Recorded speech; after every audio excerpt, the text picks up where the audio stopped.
Meu irmão Jada. Se tiver colocar aí no microfone, seria muito interessante ter a gente ali. Quero comunicar aos irmãos que aqueles que estão aqui fizeram pedido das suas camisetas do ano da colheita, depois podem procurar a irmã Sandra, irmã França e irmã Sandra, elas vão atender vocês.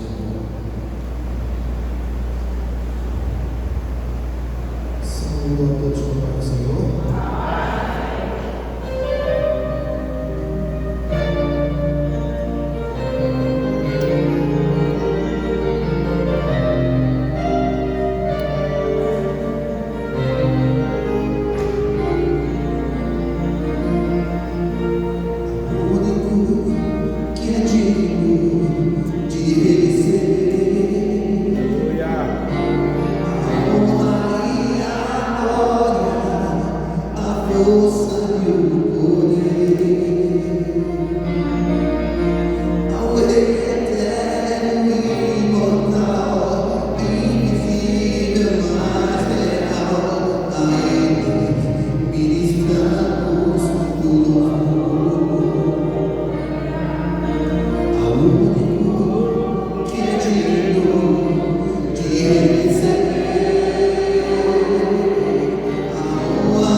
Aleluia. Bendito seja o nome do Senhor para todos sempre. Glória a Deus. Meus irmãos, nós temos lido capítulo 8 do Evangelho segundo escreveu Santo Mateus, versículo número 5 até o 13. Eu quero apenas ler o versículo 10 do texto lido, que diz o seguinte: e maravilhou-se Jesus ouvindo isso, e disse aos que o seguiam: em verdade vos digo que nem mesmo em Israel encontrei tanta fé. Mas eu vos digo que muitos virão do Ocidente, do Oriente e do Ocidente, e assentar-se a uma mesa com Abraão, Isaque e Jacó no reino de Deus.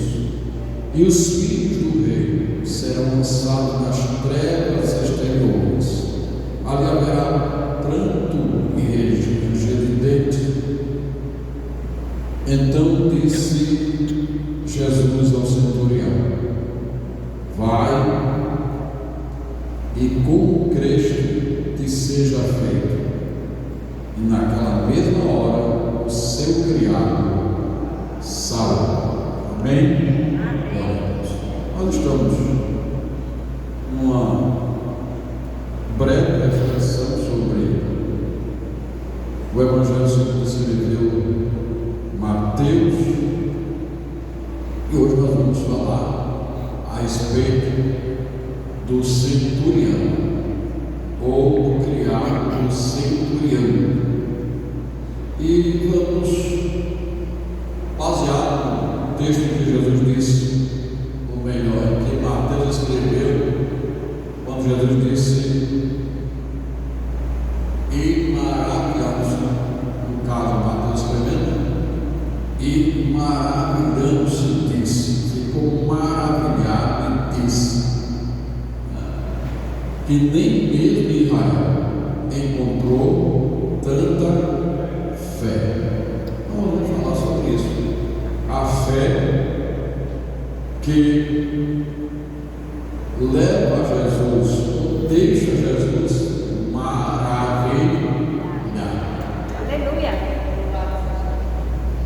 A fé que deixa Jesus maravilhado.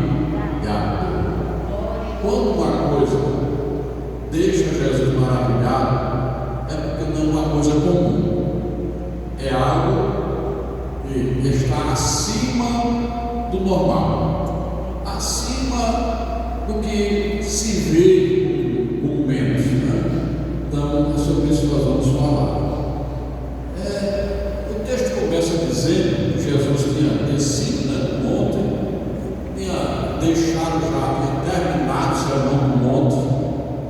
Quando ele desce, aparece o leproso, e dá a entender que na sequência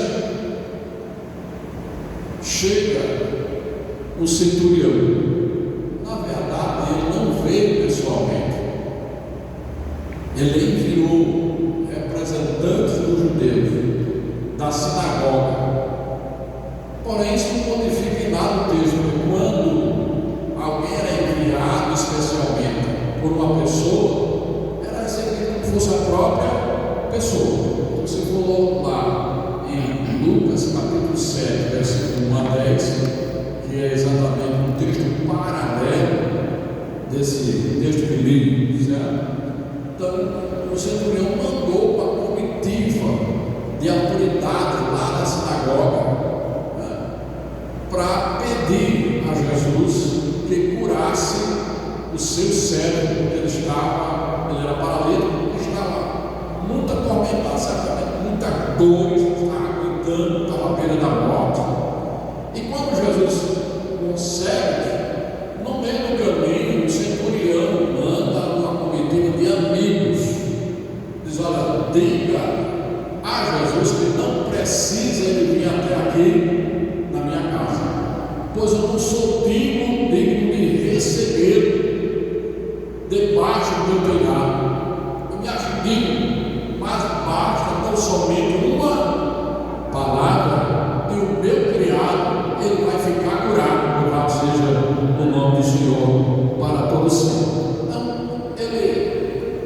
Jesus ele recebe essa comitiva, que é representando, lógico, o centurião, e ele fica surpreendido com o pedido de um homem que tinha uma patente alta. Era um centurião, era um comandante de 100 soldados, mas tinha casos que ele comandava mais de 100. Então era uma autoridade que estava pedindo ajuda a Jesus.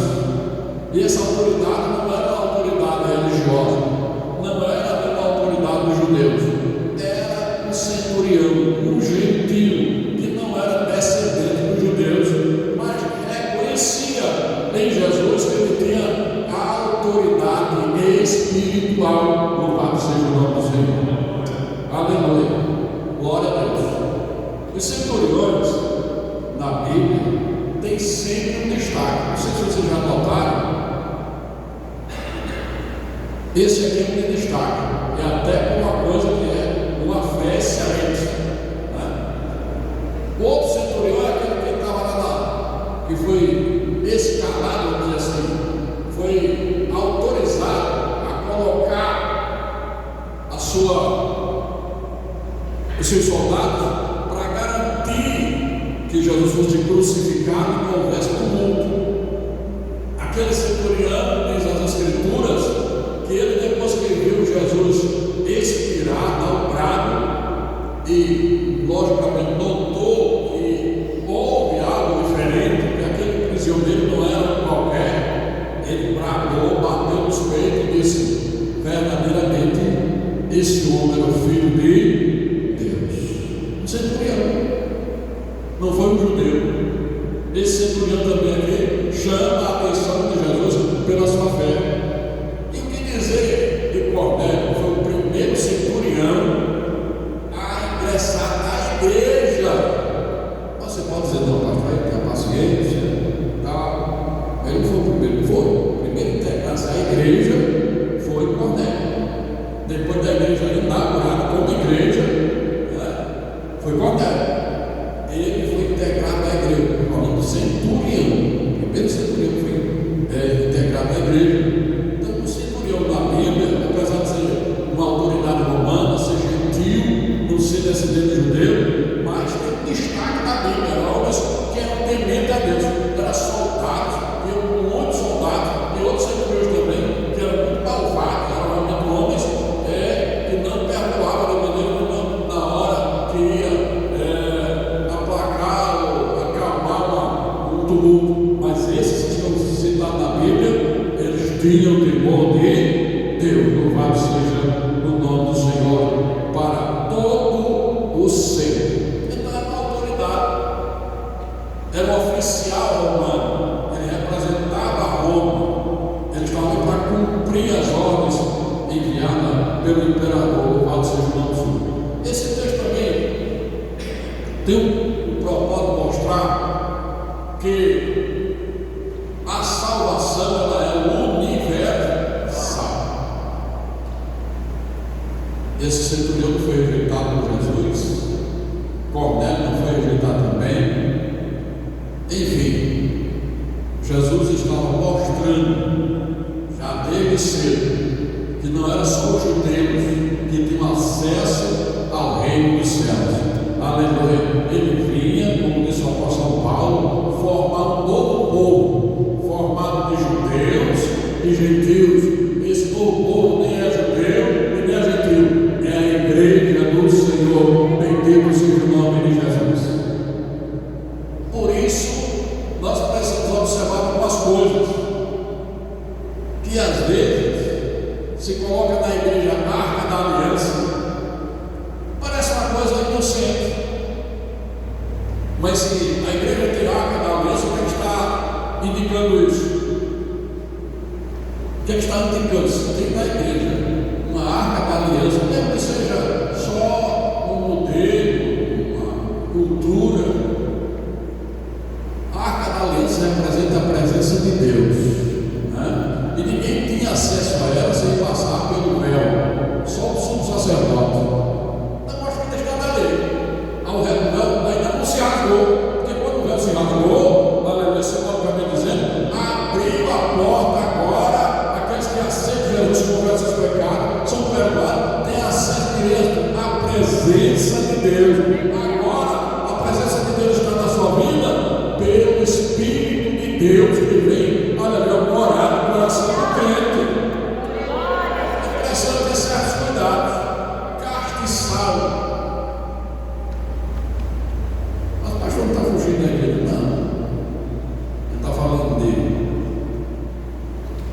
judeu, gentil e o novo povo que Jesus formou, que é a igreja. A igreja não é de maneira nenhuma judaísmo, a igreja não é de maneira nenhuma gentil, só gentil não, ela primeiro foi resgatada e Deus pegou o judeu e o gentil, uniu e fez a igreja. Ele formou a igreja com um brado lá da cruz do Calvário, dizendo: Pai, tudo está consumado, em tuas mãos eu entrego meu Espírito, louvado seja o nome do Senhor. Então a salvação é universal. Louvamos a Deus, porque nesse texto Jesus profetiza. Nós vamos ver mais na frente, ele profetiza a entrada do judeu no céu, do gentil no céu. E se não tivesse essa oportunidade, não adiantava quem está aqui cantando, orando e lendo a palavra. Não. Mas ele deu a oportunidade ao gentil de entrar no reino de Deus, e você é prova disso, que você foi aceito por Jesus. Na verdade, você toma uma decisão, mas quem te aceita na verdade é Jesus.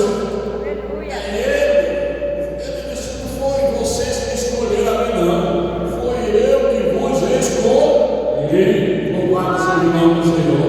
Você, como gentil, Jesus nos escolheu para formar a sua igreja. Glória seja dada o nome do Senhor para todos sempre. Então vamos aqui, ver se a gente devagarzinho vai abordando o texto. Em primeiro lugar, a humildade de quem reconhece a sua posição, e isso é dito com referência àquele centurião. Ele era um centurião, ele podia mesmo dizer assim: eu sou um centurião, eu represento Roma, esse país aqui está subjugado por nós, ou seja, é menor que nós somos Roma, Roma é Roma. Eu não vou pedir ajuda a um judeuzinho aí qualquer. Esse judeu, nem uma autoridade ele é, nem parte da cidade ele não é. Mas o centurião não pensou assim. Mesmo dentro da sua autoridade, ele tinha autoridade, ele foi humilde, a sua fé foi humilde. Glória seja dada ao nome do Senhor, recorrendo a Jesus de Nazaré. Glória seja dada ao nome do Senhor para todo sempre, é homem com autoridade, mas ele foi humilde, sabendo que da sua posição, mas ele foi humilde e pediu ajuda a Jesus. Louvado seja o nome do Senhor. Ele reconheceu a sua limitação para resolver aquele problema. E por que é que ele reconheceu isso e reconheceu em Jesus a autoridade para fazer aquilo? Porque se você ler o texto, essa sinagoga lá em Cafarnaum, e o texto de Lucas também fala sobre isso que eu estou falando, diz que ele, a comissão que foi falar com Jesus, disse que ele é digno que tu faças isso. Está lá em Lucas 7, 10. Porque ele foi quem construiu a sinagoga.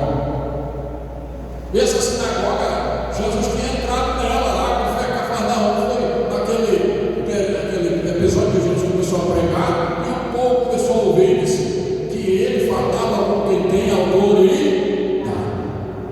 Certamente o centurião tinha presenciado, ouviu a respeito dele, o que ele fez lá, o que ele fez em Cafarnaum, e aí ele tomou o seu coração, o desejo, desenvolveu o seu coração com a fé em Jesus, reconhecendo que ele tem autoridade espiritual, ele tinha poder para vencer enfermidade, morte, ele estava acima do poder humano.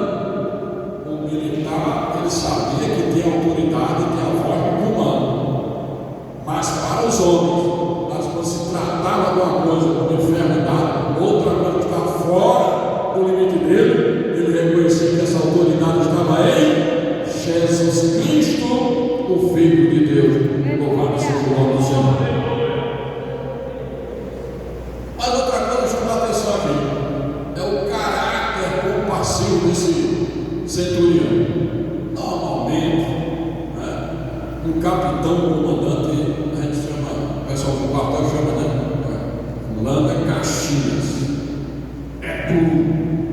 Ele não pode ter aquela amizade, ele tem que tratar os soldados mesmo de baixo mesmo, de autoridade mesmo. Mas chama a atenção esse centurião, porque ele não procede assim.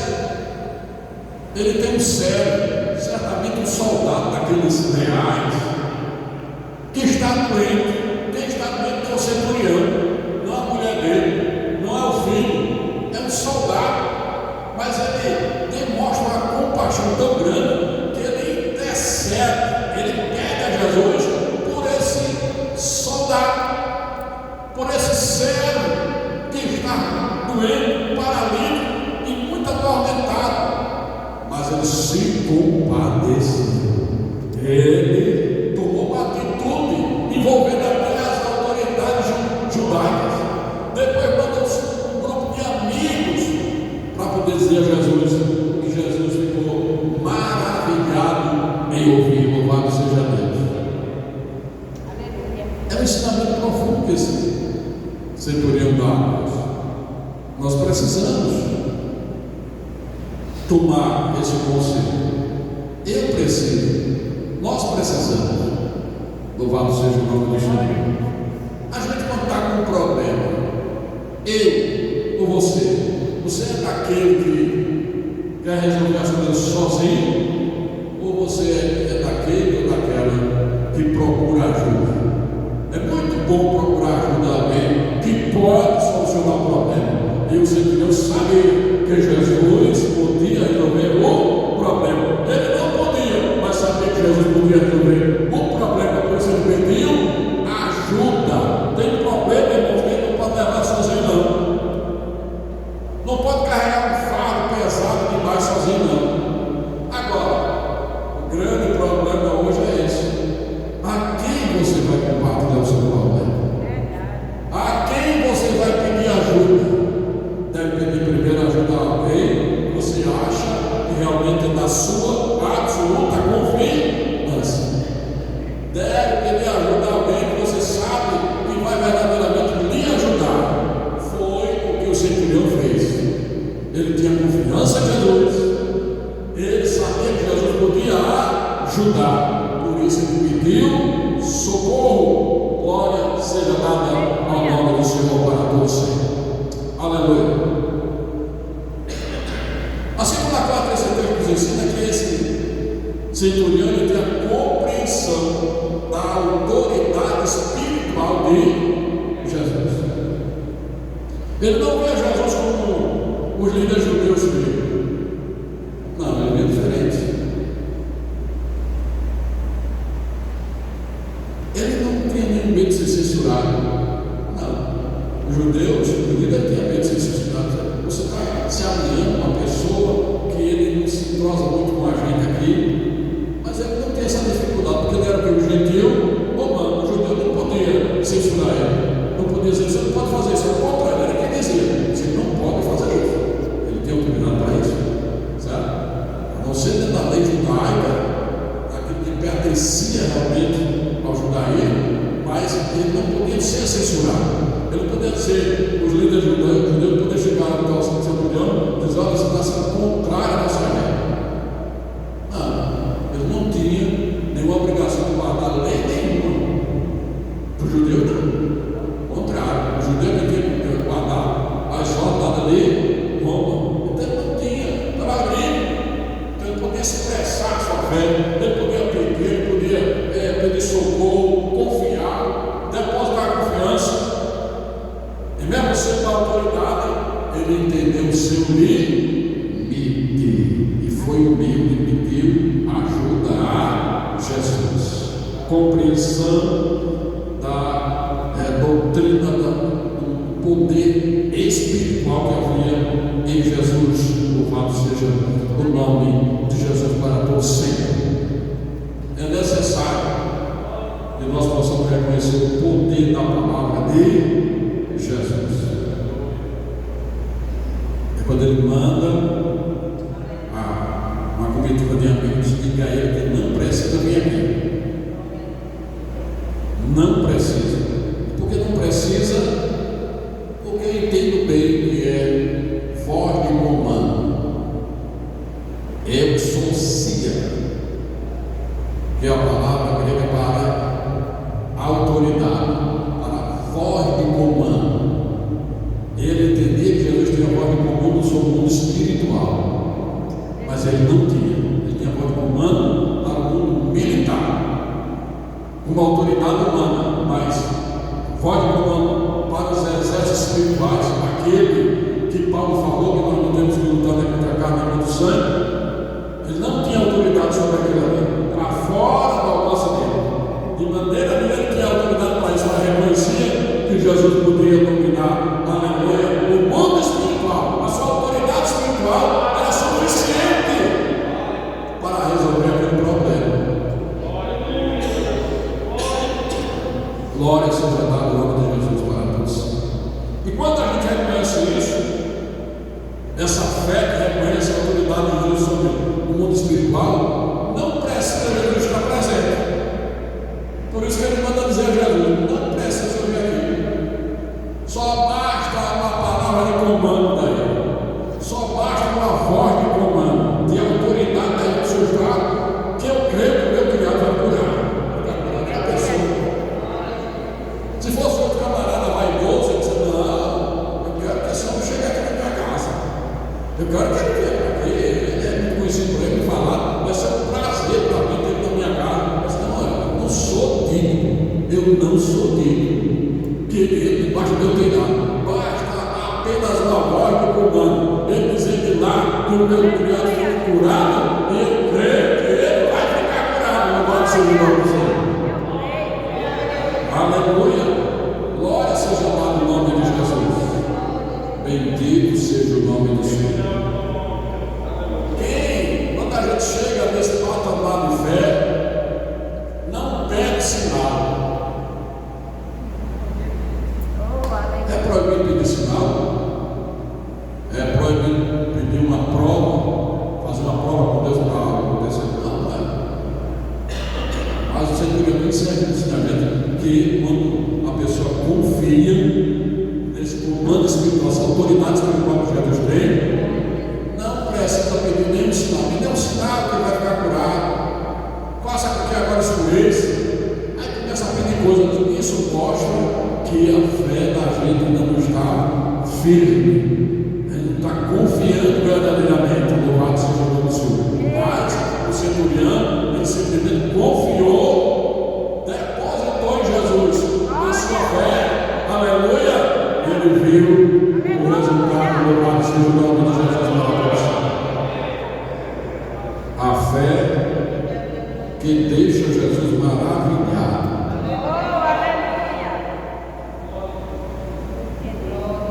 E Jesus sempre aproveitava a oportunidade para fazer uma advertência. Ele aproveita esse momento quando o centurião manda dizer a ele que não venha, porque eu sou homem debaixo da autoridade do Senhor. Eu sou militar, mas acima de mim tem o César, o imperador. Tem os meus comandantes acima de mim.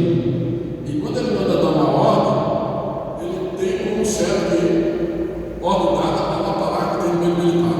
Ordem dada, missão dada, missão cumprida. Você ainda nem cumpriu, mas ele tem certeza que vai ser cumprido, porque ele sabe que a ordem dele não pode ser desmanchada.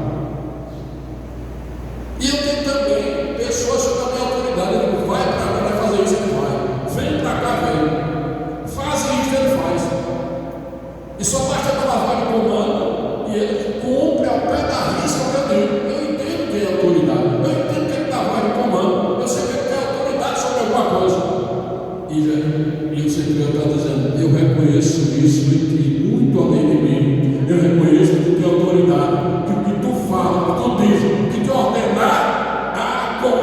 sim, louvado seja o nome do Senhor. Se ele deu a palavra, ele vai cumprir.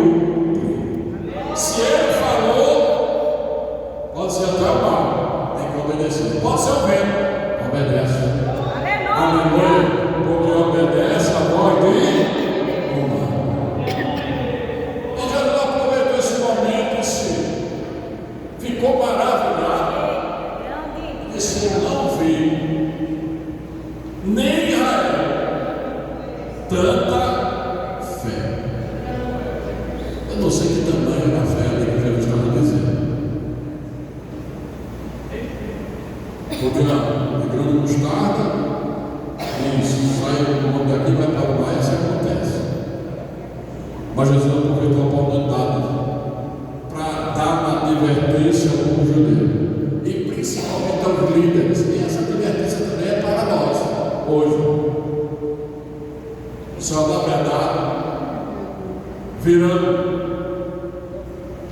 pessoas do Oriente e do Ocidente, e sentarão à mesa com Abraão, Isaac e Jacó. E os filhos do reino serão lançados nas trevas exteriores. Essa é uma palavra dura, que o judeu não aceitava de maneira nenhuma. Todo judeu tinha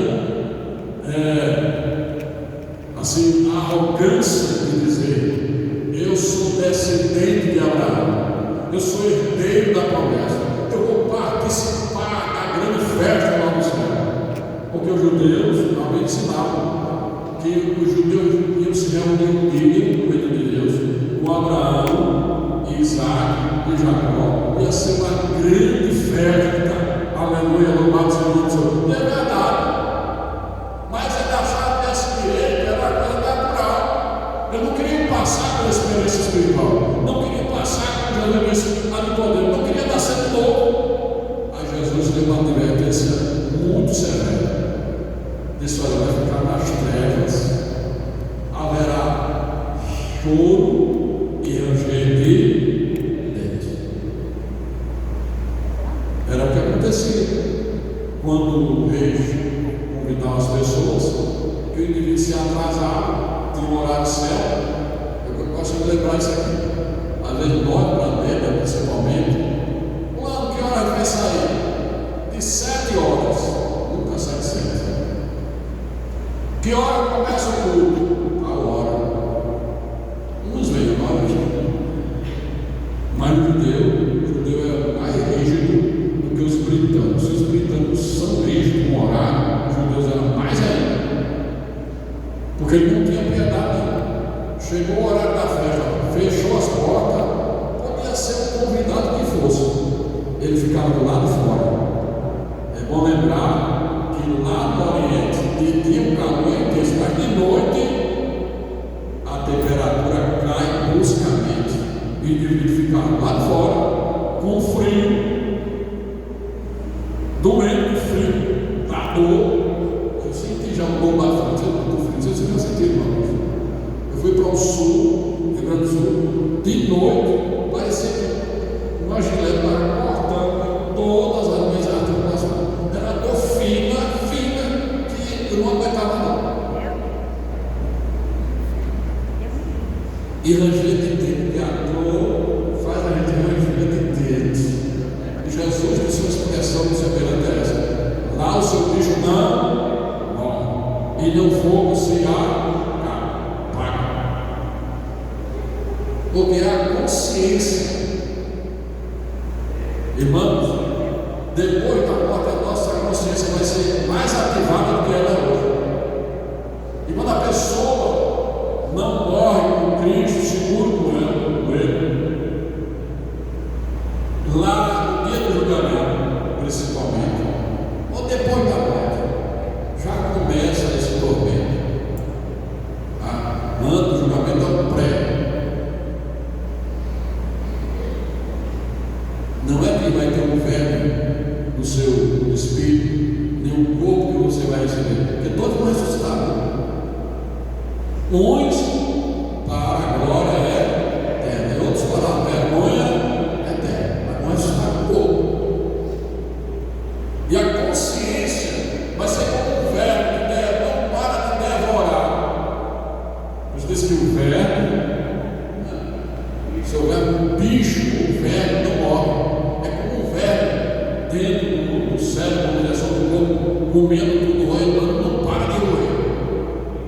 a consciência corroendo, e o fogo não se apaga, o juízo, a tormenta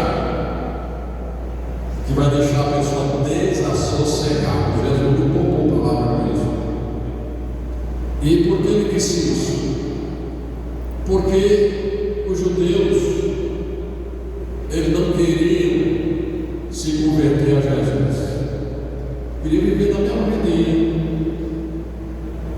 E esse estado vai tomar conta de quem se arrependeu quando não tinha mais jeito. E pode se arrepender quando não tem mais jeito. Pode parar para do rico, foi parar lá no inferno. Ele chegou lá e se arrependeu, mas não tem mais jeito. Não se arrependeu por quê? Ele se arrependeu, mas se arrependeu tanto ele ficou tão comovido que não queria que seus irmãos se perdessem. Mas agora era tarde dele. Por isso Jesus, ele deu essa palavra para nós também, para a gente procurar orar a Deus, pedir misericórdia, perdão, e ir se regenerando cada dia mais, melhorando, se mais ainda, certo? Para não se acomodar na vida de religiosidade. Eu sou crente, eu canto, eu prego, eu oro. Aí pensa que isso não vai dar direito de maneira nenhuma. É necessário realmente uma vida que a gente precisa ter temor de Deus, louvado seja o nome do Senhor, porque é o caso lá na frente, depois, certo? Se não procurarmos viver uma vida de acordo com a palavra de Deus, depois da morte, o arrependimento é tardio, não tem mais como consertar. Por isso Jesus deu essa palavra tão dura aos judeus, louvado seja o nome do Senhor. Aí se volta para a comitiva de amigos que vieram, junto com a primeira, que foi pelas autoridades judaicas, ali na sinagoga, disse: como tu creste, ou como ele creu.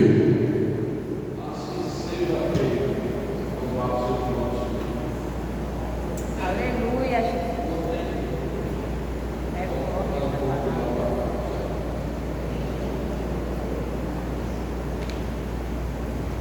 Glória a Deus. E aí, quando eles retornam, lógico, com toda certeza, encontraram aquele criado, aquele servo restabelecido, santo, bendito seja o nome do Senhor, como resultado de uma fé humilde, uma fé que reconhecia a autoridade em Jesus Cristo, de uma fé que realmente deixou Jesus maravilhado, louvado seja o nome do Senhor. E nós, irmãos, aprendemos também outra coisa com esse texto. Vai chegar a gente lá no céu e a gente pensava que ia chegar. Eu estou falando do nosso segredo, de outros lugares. Jesus, ele passou exatamente essa lição para os judeus, ensinando sobre a incredulidade dentro do seu povo, o povo judeu. Estava admirado com a incredulidade do povo judeu, mas admirado com a fé de um gentil de lá de fora. Do lado de fora tem umas características que era para ter o povo de Deus. Então, muitas vezes, vamos chegar a alguma coisa que acontece e dizer assim: não pode não.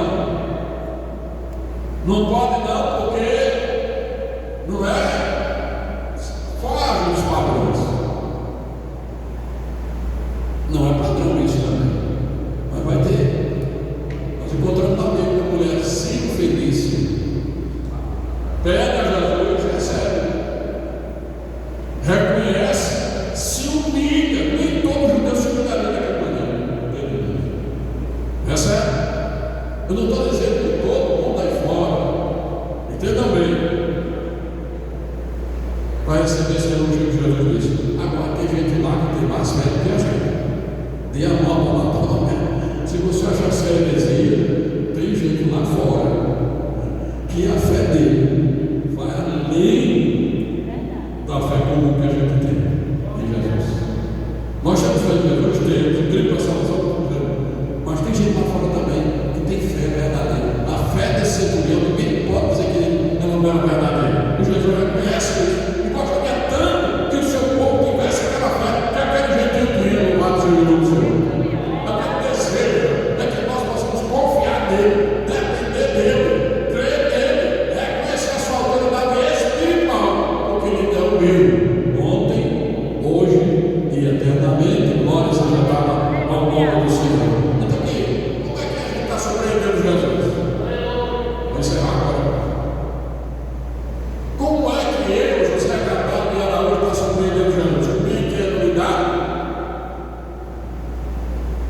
minha fé.